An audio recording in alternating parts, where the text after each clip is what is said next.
आप देख रहे हैं अपना उत्तराखंड, आपके साथ मैं हूं कंचन डोगरा। इस वक्त की बड़ी खबर आपको बताएंगे। दीपक बाली ने ज्वाइन कर ली है BJP party. CM Pushkar Singh Dhami ने ज्वाइन करवाई है बीजेपी पार्टी। बीजेपी प्रदेश अध्यक्ष मदन कौशिक भी उनके साथ मौजूद रहे। तस्वीरें आपके सामने हैं। आम आदमी पार्टी के प्रदेश अध्यक्ष रह चुके हैं दीपक बाली। दीपक बाली ने कल आम आदमी पार्टी के प्रदेश अध्यक्ष पद से इस्तीफा दिया था। सबसे पहले तो दीपक बाली जी का बहुत अभिनंदन करता हूँ, बहुत स्वागत करता हूँ कि वो एक प्रखर छात्र नेता के रूप में, एक प्रमुख व्यवसायी के रूप में, एक उद्योगपति के रूप में भी और एक नेता के रूप में भी और एक संघर्षशील व्यक्तित्व के रूप में भी हमेशा लोगों के बीच में जाने जाते रहे हैं। और लंबे समय से, चूँकि आम आदमी पार्टी को पिछले कई वर्षों से, लगभग 2 साल से पूरे प्रदेश में लगातार जितने भी यहाँ कार्यक्रम होते थे, प्रमुख रूप से उन कार्यक्रमों का संचालन करते थे, उन कार्यक्रमों को ऑर्गेनाइज करते थे, संयोजन करते थे। और वो थे वहाँ जरूर, लेकिन इनकी विचारधारा में हमेशा से राष्ट्रवाद था। और जब पिछले 4 दिन पहले उन्होंने अभी आप सबके सामने बताया कि जिस प्रकार की घटना हुई, और उस प्रकार की घटना वो आम आदमी पार्टी का जो चेहरा है, वो चेहरा जो बाहर से दिखता है, उन्होंने अंदर से उस चेहरे को देखा और उससे व्यथित होकर उन्होंने आम आदमी पार्टी को अलविदा कहा। और मोदी जी के नेतृत्व में जो आज राजनीतिक क्षेत्र हो, सामाजिक क्षेत्र हो या कोई भी क्षेत्र हो, जो एक नया कार्य व्यवहार, नई कार्य संस्कृति देश के अंदर आई है, और देश के अंदर ही नहीं बल्कि पूरी दुनिया जिसको आज अपना रही है। आज भारतीय जनता पार्टी में एक सदस्य के रूप में सदस्यता लेने के बाद मैं चाहूंगा कि उत्तराखंड प्रदेश में युवा और यशस्वी और एक विजन वाले मुख्यमंत्री जी श्री पुष्कर सिंह धामी जी के हाथ में जो प्रदेश की बागडोर दी गई है, और जिस तरीके से उन्होंने अपने प्रथम कार्यकाल में जो फैसले किए, तो तब भी मन में कहीं ना कहीं कुछ होता था और लगता था कि हम भारतीय जनता पार्टी को रोक नहीं पाएंगे। जिसमें एक अहम फैसला सर्वप्रथम उन्होंने उत्तराखंड की जनभावनाओं को ध्यान में रखते हुए हिलस्थलम बोर्ड पर जो उनका फैसला था, वो वास्तव में पूरे उत्तराखंड की जनभावनाओं का फैसला था।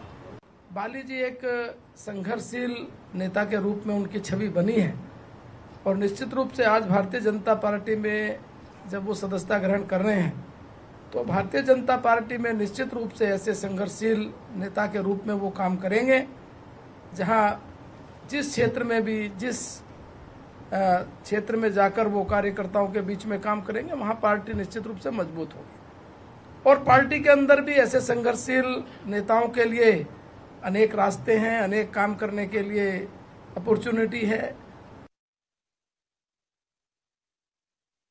तो देखिए, दीपक बाली जिनको आज सदस्यता दिलाई गई है मुख्यमंत्री पुष्कर सिंह धामी के द्वारा, बीजेपी का दामन इन्होंने जरूर थामा है, लेकिन कल ही आम आदमी पार्टी के अध्यक्ष पद से इस्तीफा दिया था इन्होंने।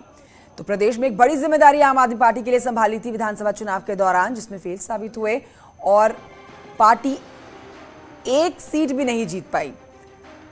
और ऐसे में अब आप तस्वीरें देख रहे हैं बीजेपी ज्वाइन करने की।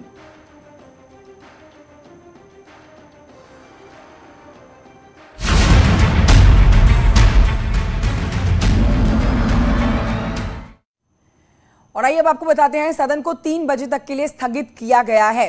सदन की कार्यवाही 3 बजे तक के लिए हो चुकी है स्थगित।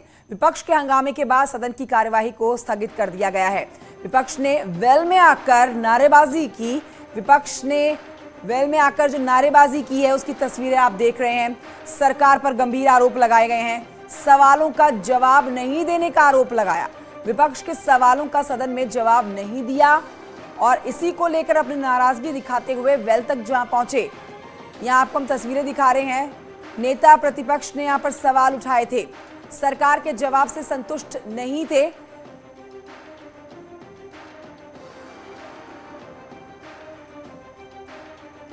सरकार के जवाब से संतुष्ट नहीं, असंतुष्ट होने के बाद वेल में आकर जमकर नारेबाजी की है। और देखिए, ऐसे में कार्यवाही को स्थगित कर दिया गया है। तो आपको बता रहे हैं, हम आज से शुरू हो रहे विधानसभा सत्र में बजट पेश करने से पहले चंद घंटे पहले वित्त मंत्री प्रेमचंद अग्रवाल ने न्यूज 18 से एक्सक्लूसिव बातचीत की। वित्त मंत्री का कहना है कि बजट में बीजेपी के विजन डॉक्यूमेंट की आप झलक देख पाएंगे और बजट पूरी तरह से संतुलित होगा।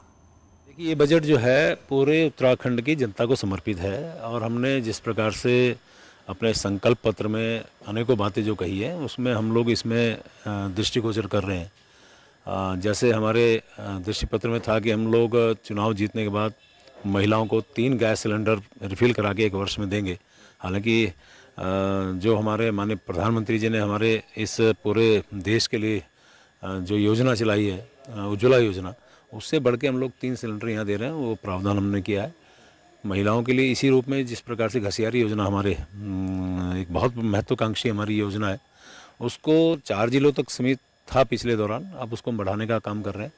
उसी प्रकार से हमारे पर्यटन क्षेत्र में जब बात आती थी, अनेकों हमारे स्टेक होल्डर्स ने और जनता ने कहा कि पार्किंग की बड़ी समस्या हमारे प्रदेश में रहती है, उसको हम लोग फोकस कर रहे हैं। उसी प्रकार से पर्यटन कैसे बढ़ावा उसमें इजाफा हो, उसके लिए हमने फोकस किया है। जैसे 13 जिले 13 डेस्टिनेशन की बात थी, उस पर भी हम लोग फोकस कर रहे हैं। और इस पर और जानकारी के साथ सुनील प्रभात मेरे सहयोगी और जुड़ चुके हैं। सीधे रुख करते हैं सुनील प्रभात की तरफ। सुनील प्रभात, ये तो होना ही था, जितनी अपील की गई थी, उम्मीदें लगाई गई थी विपक्ष से, वो सब तो फेल साबित होगी। वेल में आकर नारेबाजी की गई है और ऐसे में कार्रवाई को स्थगित कर दिया गया है।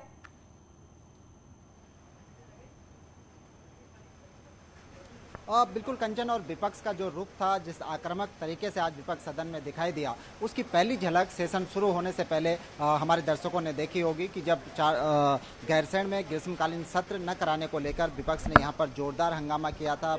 जो विधानसभा की गैलरी है वहां पर धरना दिया था। सदन के अंदर भी यही सब देखने को मिला। सदन की कार्रवाई इससे पहले की शुरू होती, विपक्ष ने कहा कि वो चर्चा चाहता है कि आखिर ग्रीष्मकालीन राजधानी में ग्रीष्मकालीन जो सेशन है, जो बजट सेशन है, वो क्यों नहीं हुआ। काफ़ी जद्दोजहद के बाद विधानसभा अध्यक्ष ने व्यवस्था दी कि प्रश्नकाल चलने दीजिए और प्रश्नकाल के बाद गैरसैंण पर चर्चा कर ली जाएगी। इसके बाद प्रश्नकाल शुरू हुआ। जो सिंचाई मंत्री हैं सतपाल महाराज, उनके विभागों से जुड़े हुए सवाल आज प्रमुख तौर पर उठे।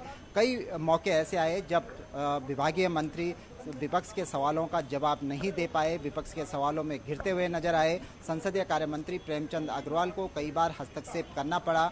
उसके बाद भी कई मौक़ों पर खासकर नलकूप की एक बड़ी समस्या, जो हरिद्वार में खासकर कि जो अंडरग्राउंड वाटर है उसका लगातार लेवल गिर रहा है। हरिद्वार क्रिटिकल जोन में आ गया है। तो हरिद्वार, खासकर भगवानपुर की विधायक ममता राकेश का कहना था कि हरिद्वार में 557 नलकूपों में से 99 नलकूप ने काम करना बंद कर दिया है। अंडरग्राउंड वाटर कम हो गया है। इससे करीब 8,500 जो सिंचित भूमि है वो असिंचित हो गई है। तो सिंचाई विभाग बताए कि वो इसके लिए क्या उपाय कर रहा है। सिंचाई मंत्री इसका जवाब नहीं दे पाए। इसको लेकर भी जमकर हंगामा हुआ। लास्ट में जब किच्छा से विधायक तिलकराज बेहड़ ने, लेकिन सुनील प्रभात, ऐसे में सवाल ये उठता है कि कार्रवाई तो आगे चल ही नहीं पाएगी, आगे कुछ सुनवाई हो ही नहीं पाएगी, क्योंकि वेल में आना, प्रोटेस्ट करना, हंगामा करना और इतना माहौल खराब कर देना कि आगे कार्रवाई को स्थगित कर दिया जाता है कुछ समय के लिए, तो आगे ऐसे और कैसे मुद्दों के ऊपर चर्चा की जाएगी।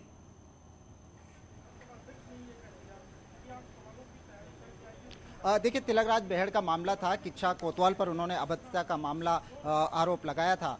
सरकार ने जवाब दिया कि इस पूरे मामले की सरकार जांच करा चुकी है और ऐसा कुछ नहीं मिला कि कोतवाल ने अभद्रता की हो। इस जवाब से असंतुष्ट होकर जो विपक्ष है वो वेल में आ गया। वेल में लगातार धरना प्रदर्शन होता रहा, पुलिस प्रशासन मुर्दाबाद के नारे लगते रहे। अंततः जो विधानसभा अध्यक्ष हैं ऋतु खंडूड़ी, उनको 3 बजे तक के लिए सदन स्थगित करना पड़ा। अब 3 बजे के बाद सेशन की